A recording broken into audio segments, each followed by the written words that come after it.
저희가 열왕기와 역대기를 요즘 좀 왔다 갔다 하고 있습니다. 그 이유는 제가 이 성경 본문을 성경에 나오는 순서가 아니라 역사적인 순서로 이렇게 정렬을 했기 때문에 그렇습니다. 오늘은 요시야 왕의 이야기를 함께 나누어 보겠습니다.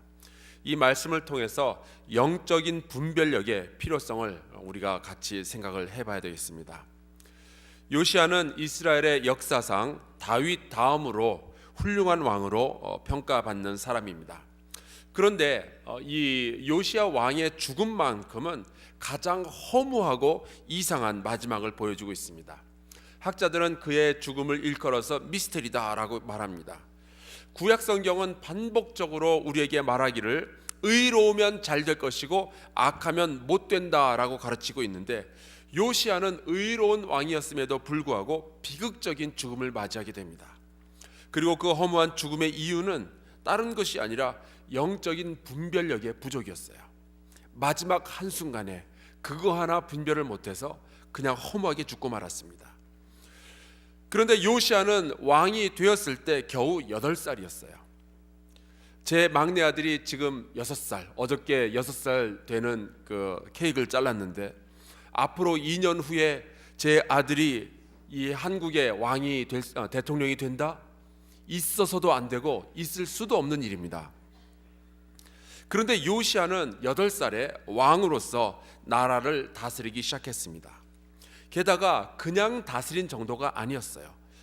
역대하 34장 2절 말씀에 보면은 여호와 보시기에 정직하게 행하여 그의 조상 다윗의 길로 걸었다라고 기록하고 있습니다. 이게 8살짜리 꼬마 애가 다스렸는데 잘 다스린 거예요.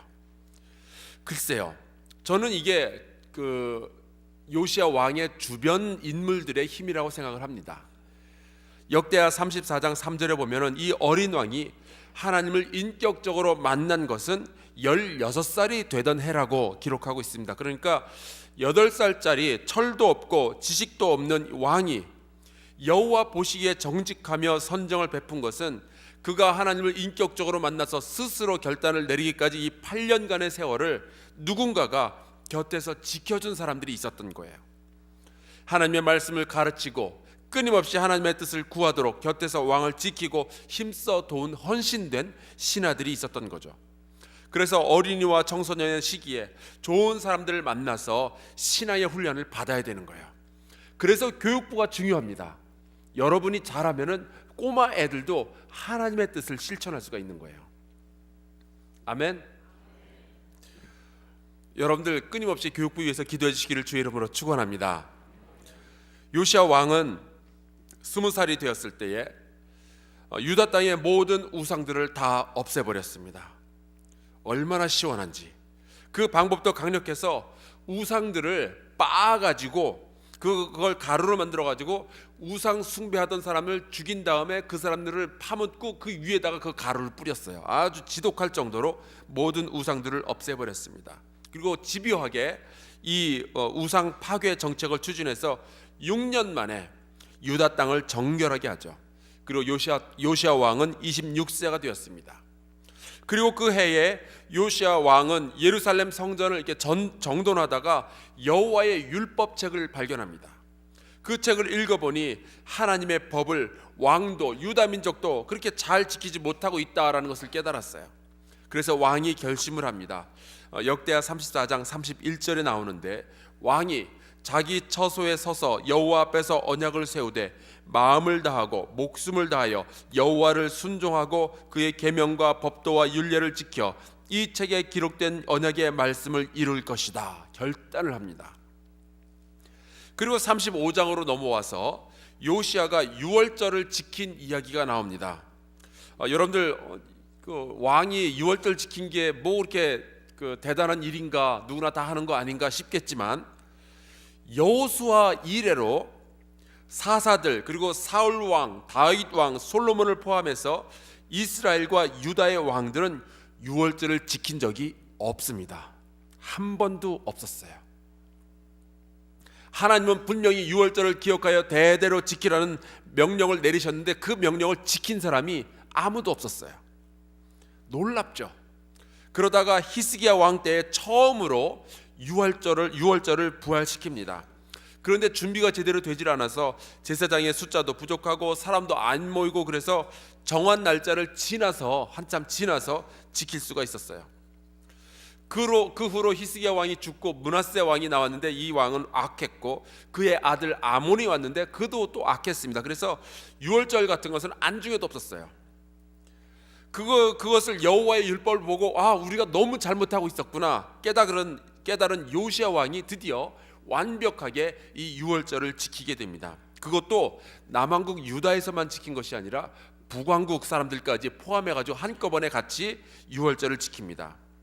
그래서 역대하 35장 18절에 이스라엘 왕들 중에 그 누구도 듣지 못한 완전한 유월절을 지킨 요시야 왕에 대한 칭찬이 나오죠. 자, 여기까지가 서론입니다. 여기까지는 유다라는 나라 안의 이야기였고요. 여기까지는 그래도 우리 요시야 왕이 잘했던 이야기입니다. 그런데 나라 밖에서 일이 터졌어요. 요시야가 다스리는 그 유다의 국경 너머에 있는 애굽 이집트의 왕 느고가 이스라엘 북쪽의 갈그미스 지역에서 싸움이 붙은 겁니다. 그래서 느고가 자기 군대를 끌고 저 북쪽 그 요즘의 터키 지방에 있는 유프라테스 강까지 올라가려고 하는데, 그 중간에는 이스라엘을 거쳐서 지나가야만 했습니다.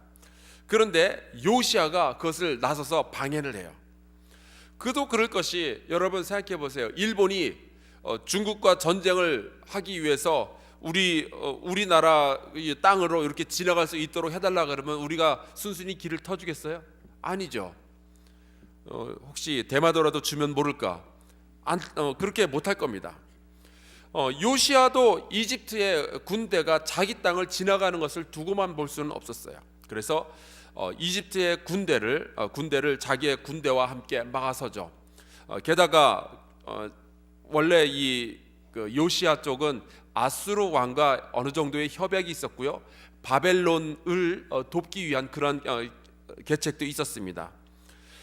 그래서 그 상황을 이해를 못할 것은 아닌데, 문제는 21절, 22절에 나옵니다. 오늘 같이 읽었죠. 느고가 말을 합니다.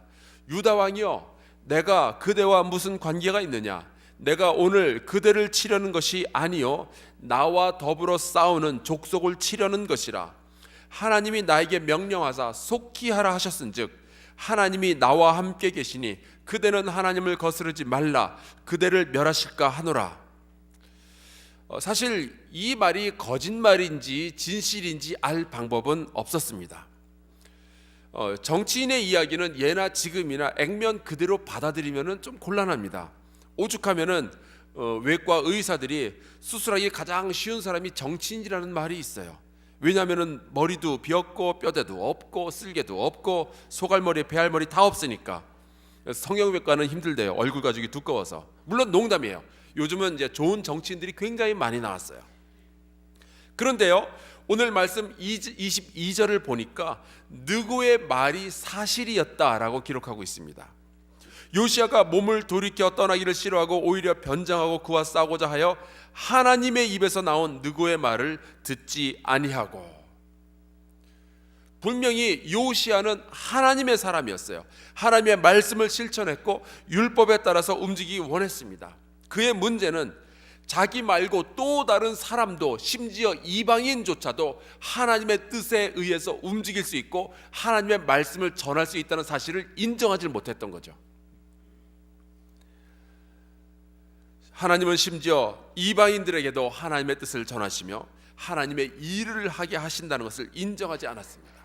선하고 의로운 왕이었지만 완전한 사람은 아니었던 거예요. 그리고 그 결과는 정말로 슬픈 것이었습니다. 변장까지 해서 싸움을 했는데 활에 맞았어요.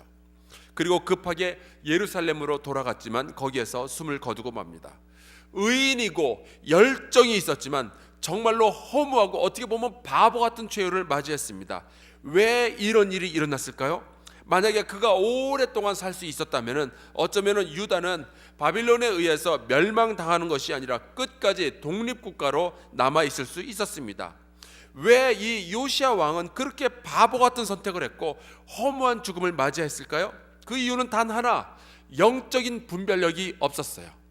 위기의 순간에 영적인 분별력을 발휘하지 못해서 하나님의 말씀인지 아닌지를 구별하지 못해서 그는 이렇게 망하고 말았습니다.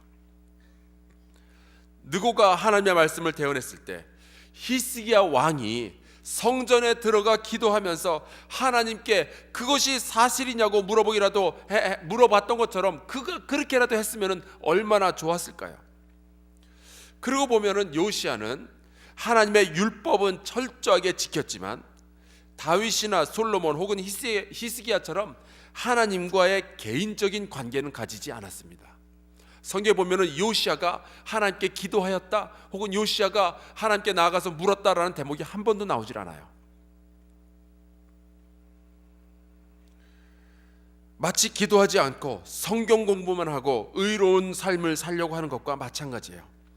그는 하나님께 나아가서 물어보거나 하지 않았습니다. 하나님과의 관계가 없었어요. 그래서 영적인 분별력이 없었습니다. 더 나아가서 요시야에게는 예레미야라는 아주 걸출한 선지자가 곁에 있었어요.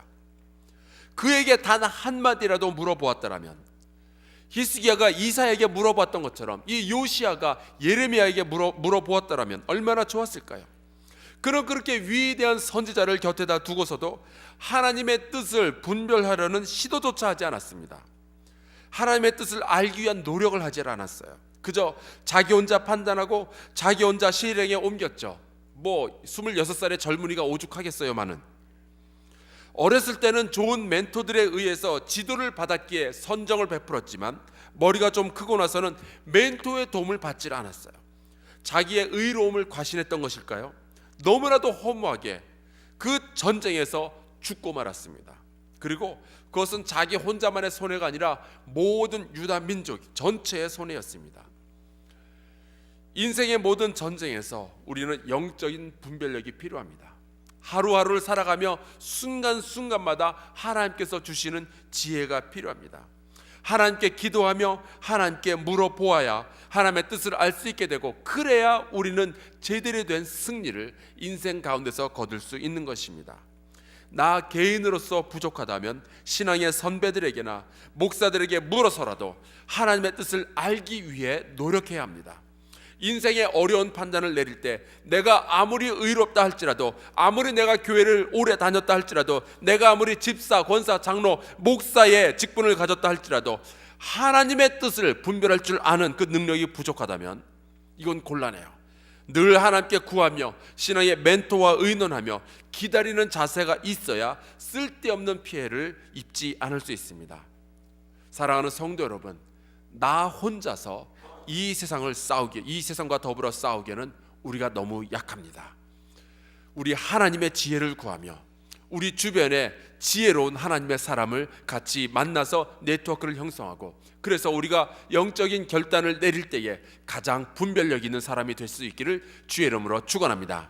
우리 이 시간에 같이 기도하며 주님 앞으로 나아갈 텐데요, 말씀을 붙잡고 같이 기도합시다. 나 혼자서 싸우기에는 우리가 너무 약합니다. 나는 갈 길 모르니 주여 인도하소서.